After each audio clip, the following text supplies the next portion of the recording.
Hey, hello, and welcome. This is Kathryn Perry, the Big Vision Coach, and I hope you are having a fantastic day. Now, as always, this is a little off the cuff, though I did spend a little time making some notes, but I was thinking about a conversation that I had with a client yesterday, and then this kind of new revelation came in, and I wanted to share with you what I told the client about her question. I'll tell you the question, and then what was the rest of the story and some action steps. And it has to do with setting goals, right? We always talk about having our goal, our vision. We have, and I'm called the Big Vision Coach, but we have this thing that we want to do. We have this idea, right? And right now, a lot of people are thinking about, hey, I want to retire, but maybe I don't have enough money, or I'm shifting out of an old career, but I still feel like I have something to contribute. I have an idea about starting a business or becoming a coach, but it seems like there's all these steps, and so you go into this creative mode, right? And you might be thinking or dreaming a little bit about it. And then it seems like there's too many decisions to make, and then you just get overwhelmed, or what's the best option? And I want to explain what's happening, why you're going like this instead of, hey, this is what I want to do, and having progress. So we're going to talk about what's keeping you circulating. We're going to also talk about, hey, where did that idea come from in the first place? And what's actually inside of that idea? We're going to talk about how you can generate more ideas. And then what do you do when you get the idea? All right. So we're going to talk about that today. And this message is going out over Facebook, and right now it's going out over YouTube. And if we haven't met, I'm Kathryn Perry, the Big Vision Coach, and I've been doing transpersonal work with people, helping them to overcome whatever limiting thoughts, beliefs, emotions that's stopping them from their past or in their current situation, so that they can answer that call in their heart and do the thing that's within them. I really believe that everybody has a purpose and a mission. And we always get caught up when we hear those words, purpose and mission, that it's some big, giant, grand thing. Like we are supposed to be the next Grandi, Grandi. Yeah, Ariana. We're going to be the next one. No, but the next Gandhi or Edison or something. But we don't really know where we are in the process. But every one of us have a role in raising our own consciousness, bringing healing to the planet. Maybe we're helping to heal our family system. There's something we're doing in our community. There's something that is taking us closer to our higher, more ideal version of ourselves. Every one of us have that inside that. And some of us are kind of working with a greater collective, right? And biblically, we might think about the saying where it says, well, some vision the field. Some are, they're the ones out there breaking up the ground. Some plant, some sow, right? And we don't know where we are in the process, but we have to honor the vision. We have to honor that inside of us. And the thing is that if you have a hope, wish, or desire, the first thing that people have to overcome is, am I being selfish in wanting this? My family really never encouraged me to go confidently after my dreams, even though there are all these motivational posters, and everyone who ever accomplished anything said, go confidently after your dreams and the world will make the way, or the path will be made in front of you. But that wasn't the message that we got, right? And that's not even our message in our own biology. But there's something inside of us that's speaking to us. And the way that I like to address that is your greatness. There's something greater than you. It's that greater part of you. You could call it your higher intelligence. And but that's speaking to you right now. And we need to understand that that hope, wish, or desire is coming to you in a way that's in service to you. There's a belief from the ancient Greeks that in service to your greater ideal. Okay. I like what your purpose, mission is in the world. There's this idea from the ancient Greeks that we're each born with our own little genie that helps us through life, and that, we all are in service to something greater. And the word genius comes from this little genie, this little helper, and that's it, your intuition, right? That's at your service, this higher level of thinking. But we need to understand that your hopes, wishes, and desires are the clue to the greatness within you. They're just a clue. They're not the whole picture. It's just a piece. And if you are continually shutting down your urges, arguing with your potential, retreating back in and giving space to that fearful mind, then you're going to train yourself to be blind to those clues that are all around you. You're going to be blind to the opportunities, and you're not going to really be able to, let's say, read the landscape and seeing what your environment and what's happening in the world to find out what is the world wanting and needing, and how could you be of service to that, and in your service, be able to prosper and live in abundance, right? That's the idea. We don't want to live, we don't want to, the people who are usually attracted to me are not attracted to money for the sake of money. Money is the vehicle and money is a result, but money is not the focus. And I have no argument with money. I like money. Even back before I was a coach and working, being a trainer back in the olden days, my favorite day of the week was payday. So I love getting paid, and I would love to help you get paid in all the ways that you deserve to get paid. And that's what I'm going to help you do. So what do we do? I mean, we have all these ideas. And so the question that kind of prompted all of this was, I was working with a client, and she's working towards retirement, and she's right now at this learning curve. And after an investigation, there's a path she decided to take.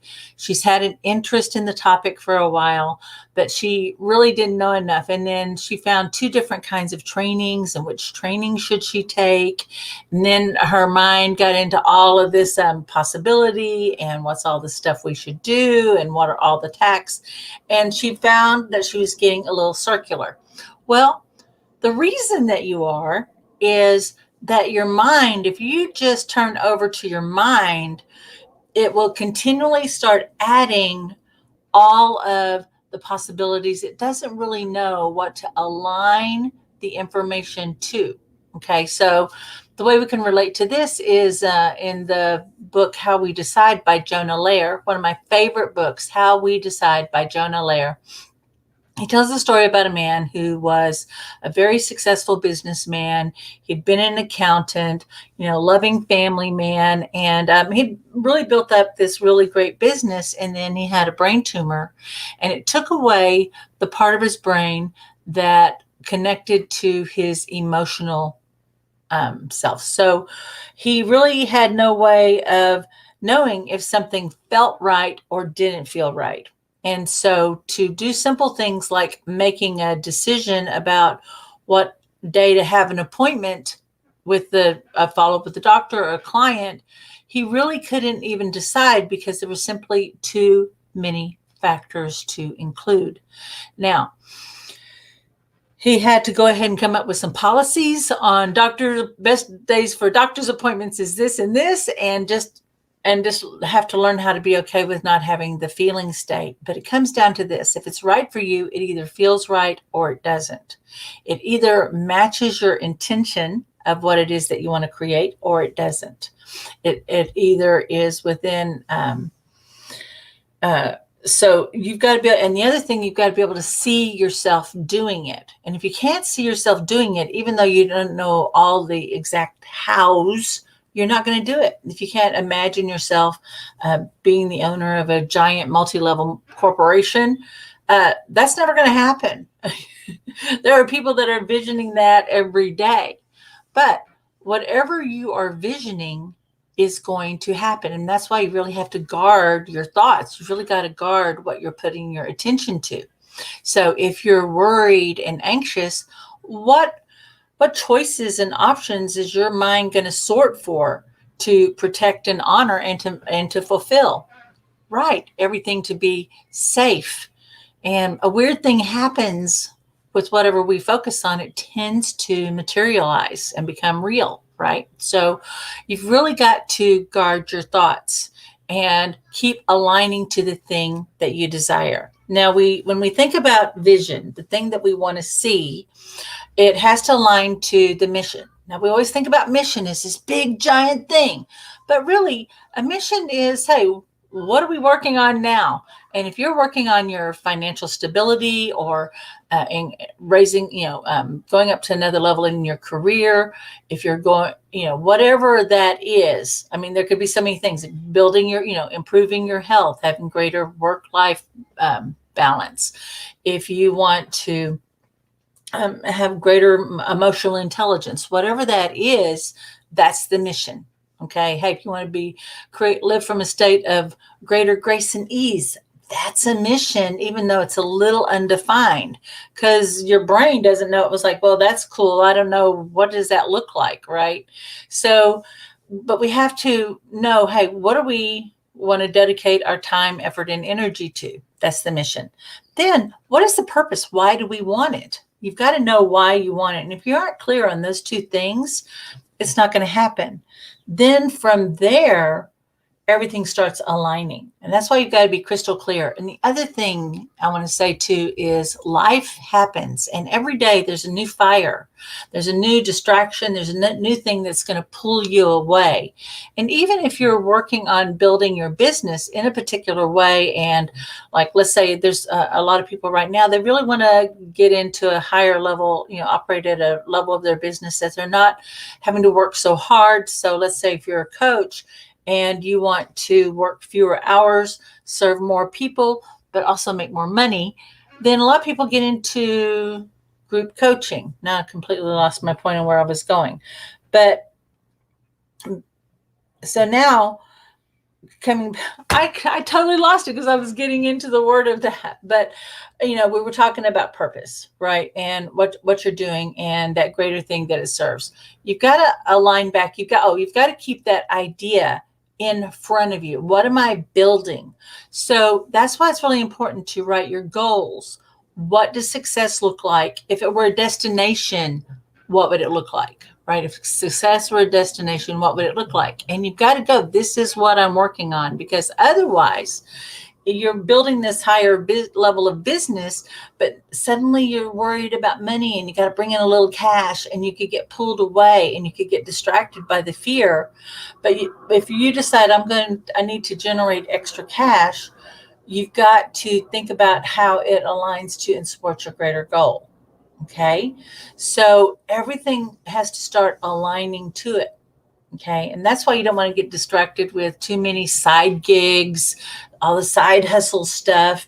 You got to think about how it's already going to layer and support what you're doing. So here's a little idea, just an idea. Here's how I solved it. I was building a program, and in the building of the program, I had to learn how to set up my Facebook pages, tie it all together with all the social media. I had to set up the YouTube and the LinkedIn and my Twitter, and then what does the branding look like? And let's get that messaging out. And then it turned out, it's like, wow, I spent some time on this, and turned out it was a kind of a big problem. And it was a problem I had just solved for myself, and I was still learning some things. But guess what? When it came time to make some money, and I needed to make some money, but I really didn't want to dedicate time to clients. I needed time freedom. I wound up, I literally did not go out to market this. A couple of referrals came in, and I had a big vision session with them, and what I do is I get with people for either half a day or a full day. We get with that board and we map out the vision and what are the action steps. And then at the end of that, I write a report based on what came up with and my recommendations. And then if someone wanted to work with me, what it would look like to work with me. It's a wonderful model. And then I said, I just put together my platform and my website, and I did all of that. And they were like, well, I need that. What would you charge me? was like, I don't know, 2,500. Yes, please let me have that. And I was like, great, because I'm doing it, and it didn't take away. And because I had my list of what I had created, I was able to say, hey, here's the list of what I want to need from you.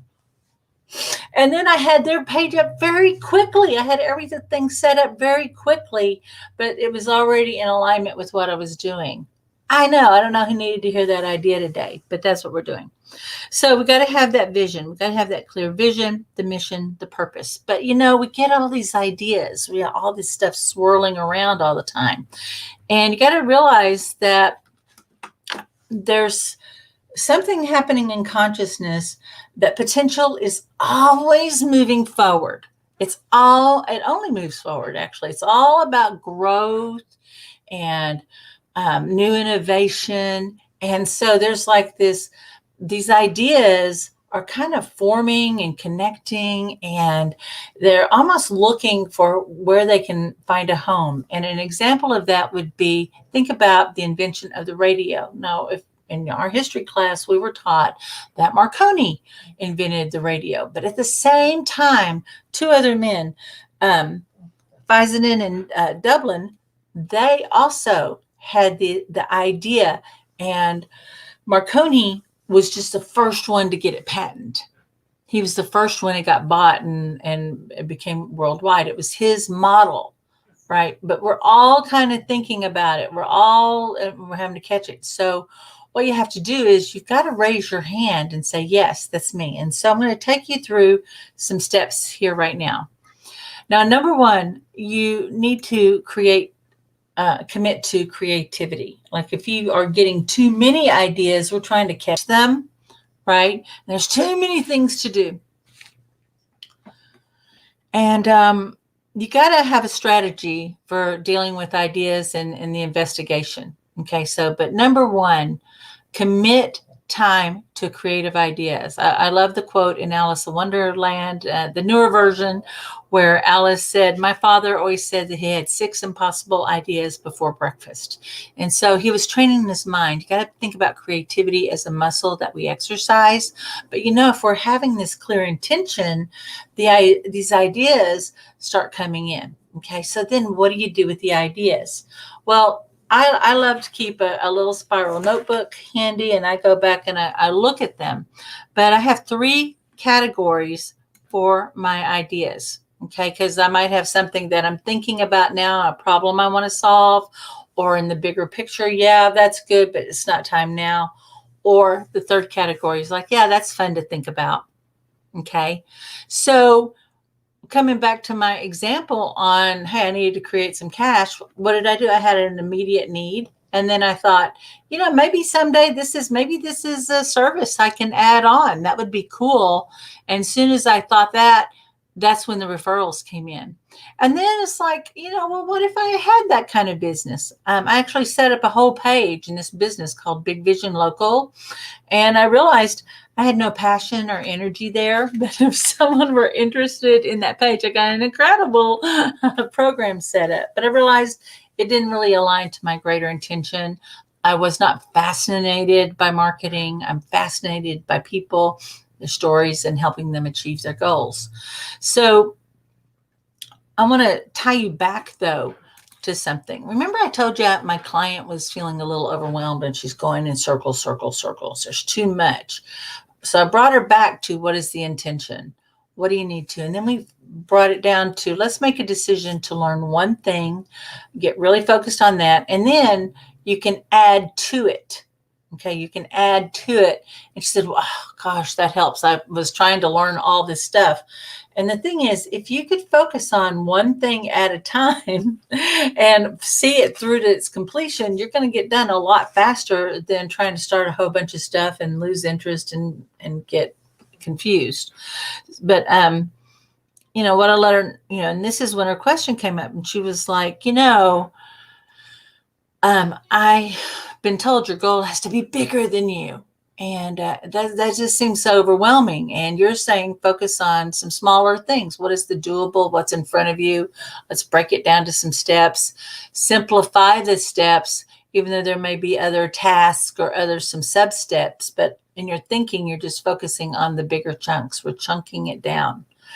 And I said, that feeling of, you got to make sure that you grab it and you want it, right? That's coming because otherwise you're going to lose out. That comes from scarcity thinking. You need to understand that. The fear of losing the idea, of missing it. That's scarcity thinking. And you need to attune to the abundance, right? That's already in the universe.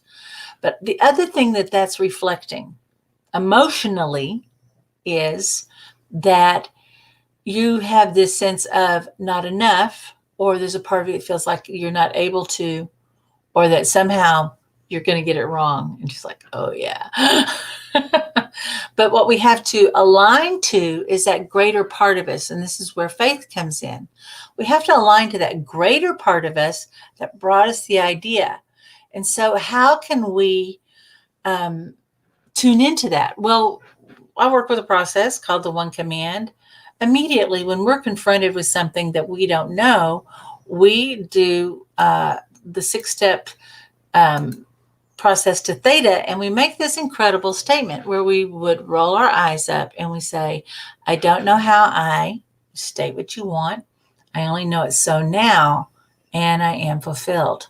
Now, we use the One Command on focusing on ideas after, right? After, what is the result that we want? But in working with this incredible process of the One Command, what we're doing is we are bypassing all of our ordinary thinking. We're bypassing our habit of thought, our emotional, neurological loops, and we're going directly into the theta brainwave. That makes us being that observer, and everything within us becomes calm. And we can command for not only the outcome, we can command for the right strategy, but the most important thing is commanding for the right identity. And I don't know how I am an innovator. I don't know how I am able. I only know I am doing it now, and I am fulfilled. I don't know how I have the capability to make this happen. I only know that there is something greater within me that now I get permission to express. Wow. Yeah. That greater part of you. I don't know how. I let that greater part of me express and make this a reality. I only know it is a reality now, and I am fulfilled. Notice what's happening in your body just as I say those words. You go, yeah, there's something greater in you. The same part of you, the same thing that gave you the dream, the vision, the desire, is also the same part of you that's going to make it happen. And you are not going to know how to make it happen. And you've got to be okay with the not knowing. But you've really got to come into that commitment, okay? That, yeah, I'm going to commit the time. Number 2, when you get that idea and there's that thing in you that kind of, you get that feeling, right? Remember before I said the guy couldn't make a decision. He couldn't commit to anything because there was no internal feedback. I mean, if someone wanted to make an appointment with him, the weather was as an important consideration as what dress his wife was wearing that day, or what is happening? Is there a baseball game in town or whatever? And before it was like, yeah, Tuesday's good. Yeah, I have time for that, right? And he didn't have that internal feedback loop. But when you get that idea that goes, I want that, you raise your hand and go, yeah, that's the one I want. I'm going to tell you the steps to raise your hand. I got to share really quickly. I don't know how many of you know my story, but I come from a background where it was, I was raised, I can't say I was raised, but I had a big background in like the evangelical church that believes in healing. And there is a lot that I still take from that. But I had this experience where I was just in this meeting, and there was this beautiful just praise and worship, and so we're all kind of in this heightened state. And during that time, I was going through a really difficult time physically because I had ovarian cyst, quite large, quite painful, and I was putting off dealing with it because I was a single mom, and any day off that I wasn't working was a big hardship for my family. So I was trying to just make it work. And earlier, before the service, I was with some friends, and I said, I'm believing for a healing in my body. And somebody said, "Oh, I'll pray for you." And I said, "No, I'm going to pray. I'm going to pray." What did I do? I took ownership, and I said, "But I want you to pray with me. Will you please pray in agreement?" And I didn't realize how many times up in that moment, something greater that didn't even occur to me to tell a man, oh, the almighty male, right? To tell a man no, but to also be an authority over my own healing. And very often we are not in authority over our own lives, and we keep waiting for somebody to give us the answer. But take ownership of that. And so that had happened. And that was really unique. It was like it just spit right out of me. And that was what I'm talking about with that greater thing. So we're in this beautiful meeting, and things are happening. And the pastor says, somebody's getting a healing. Now, he didn't say somebody's ovaries are getting healed. I said, he's getting a healing. Right. And right then I said, me, that's mine. And that's what I'm talking about. The minute I grabbed it, I felt the shift in my body. And in a weird way, when I got up and I told my story, that was the first time in telling that story, I realized I wanted to help people. It was like a big physical awakening. Okay. So the next thing, and I'm going to go through these rather quickly because I know that you're busy and so am I. We got to make it real. Okay. So it's like, yes, you have your idea, you have your innovation.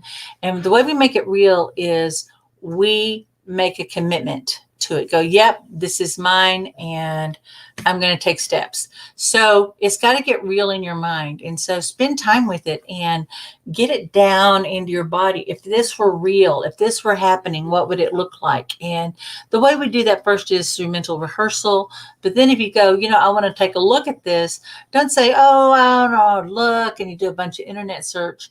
You do like Tim Ferriss, where he said, you know what, I am done with this job, and I'm going to look, and I want to see how hard it is to set up a vitamin company, because he realized he was spending all this money on vitamins, and he knew other people were, and he said, I'm going to do an investigation, and he committed 3 hours, and based on 3 hours of research, he quit his job and started his vitamin company.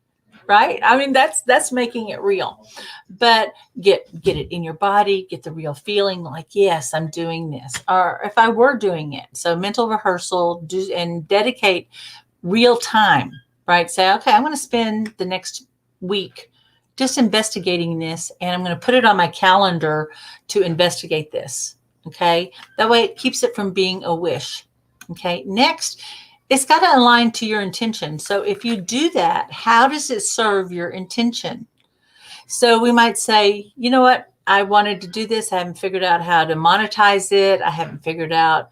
I just know that if I do this, then I will be able to have be or do. So it's got to align to your intention. That aligns to your vision and your mission. But you've got to say, yeah, if I do this, then I'll be able to make this happen. Okay. Then you've got to allow space for those new ideas to come in. Okay. And that's why having a creative process, setting that time, working that creative muscle, giving yourself time to have those 6 impossible ideas before breakfast and categorize them, then you can just get them out of your head and then make a decision and move forward. Are any of these worth pursuing? Yes, no.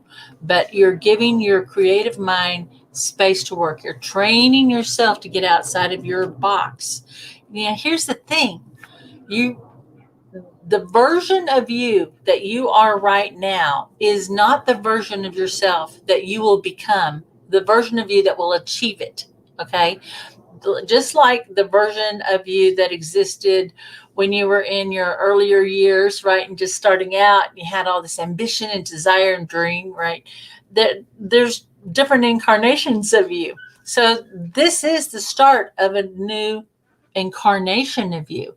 And so you've got to allow these ideas to come in. You got to allow yourself to be uncomfortable, and you got to allow yourself that space, giving yourself permission, like, yeah, I'm going to do this, right?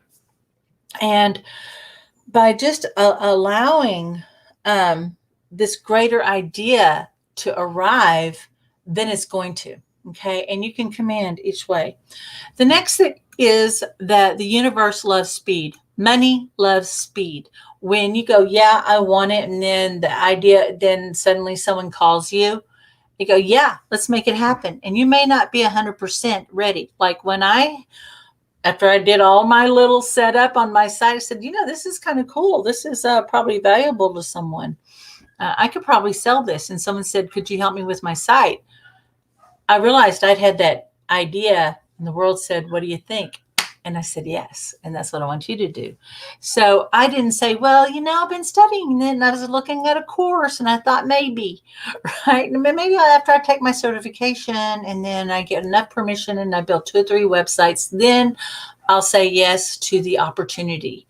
The minute you start moving forward and you're in alignment with your intention, and you said, yes, this is going to happen, and you've raised your hand, then be ready to take action. And then the next thing is you got to be willing to experiment. And that means that there's going to be some failures. It's not going to be like, oh yeah, this was perfect. I got it. Here came the idea. I got the direct download, and it just was perfect in every possible way. Part of an experimentation is failing and learning from the failures. And so that's why writing it down and writing down what the steps were, and giving yourself time to think about it, and building smaller models that you're not really investing a ton of money. Once you get those smaller working ideas, and then that's where your confidence is going to come from. That's where your feedback is going to come from. And all of that, then you're going to start finding out what relationships you need, what teams you need, what skills you need. And you don't have to learn every single thing, but you can find out who has what you need. And weirdly enough, those people start showing up in your life. Isn't that great? So in being willing to experiment, and that's how you raise your hand. And so the rest of the story that came in when I was thinking about my client today, and it was, and it's basically what I'm telling you. It's like, you have to make that decision, just like I did when I got my physical healing. And it's got to be, you know what? I have no idea how I'm going to have my own business. I don't know how my debt is paid off. I don't know how to have financial freedom. I only know that I'm deciding to do it now. And what I am commanding for is an agreement from the world that it is so. Not the disagreement from your past. Not everything that your spouse told you. Not what your mama and daddy said. Because their job's to tell you no. Okay? You've got to say, this is mine. I'm making the decision. It is so. And allow yourself not to know it, but own it. Okay? And you've got to be just like that. It's like, this is happening. I'm making that decision. I'm making that executive decision for me that it is so, because you are the authority over your own life. When you start understanding that, and you start being in that authority, being the author and the creator of your life, then you'll be the one bringing all your hopes, dreams, and desires to a finish. Isn't that great? So I hope that this was useful to you. I would so love to work with you. If this was helpful and you wanted to explore some more things in your life, the best way to do that is we start with a conversation. Okay. And you go to bit.ly bit.ly/big vision coach, and that takes you to my appointment calendar. And this is just a little half-hour conversation for us to get to know each other, find out what you're up to.